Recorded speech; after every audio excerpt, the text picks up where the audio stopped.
Howdy.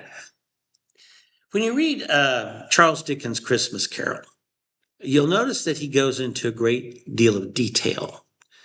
There's uses a lot of words.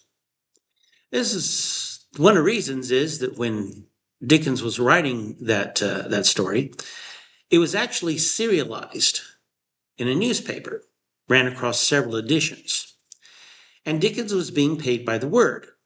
After all, the paper needed content to fill its columns, and so there's a lot of words in Charles Dickens' Christmas Carol.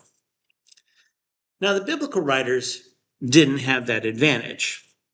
Paper was difficult to come by, or papyrus, or parchment, or whatever they used. They had to mix their own inks often, and those inks sometimes, especially if it was cold, didn't flow very freely. Writing was not easy.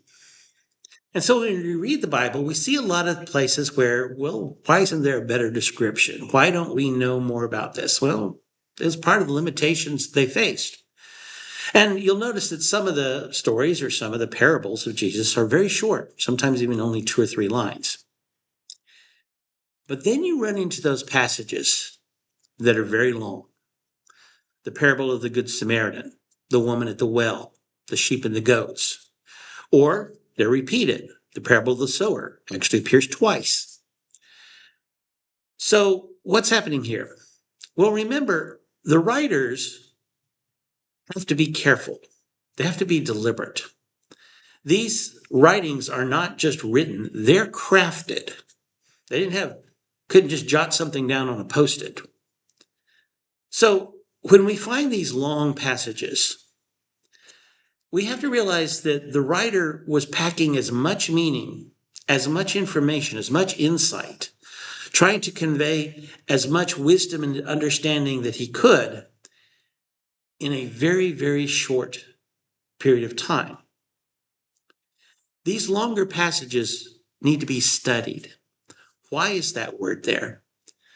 Why are they using so many words? Why are they going into these descriptions?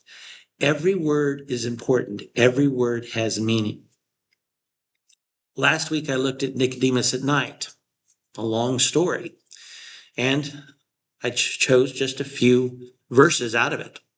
This coming Sunday, it's the woman at the well. And so there will only be a couple of verses that I preach on. The problem is sometimes we know these stories and we know them too well, and we tend to gloss over. We tend to say, oh, I got this. I know what they're talking about. No, we need to stop. We need to study. God is trying to get his message to us, and we need to take the time to listen. Thanks for listening. Adios.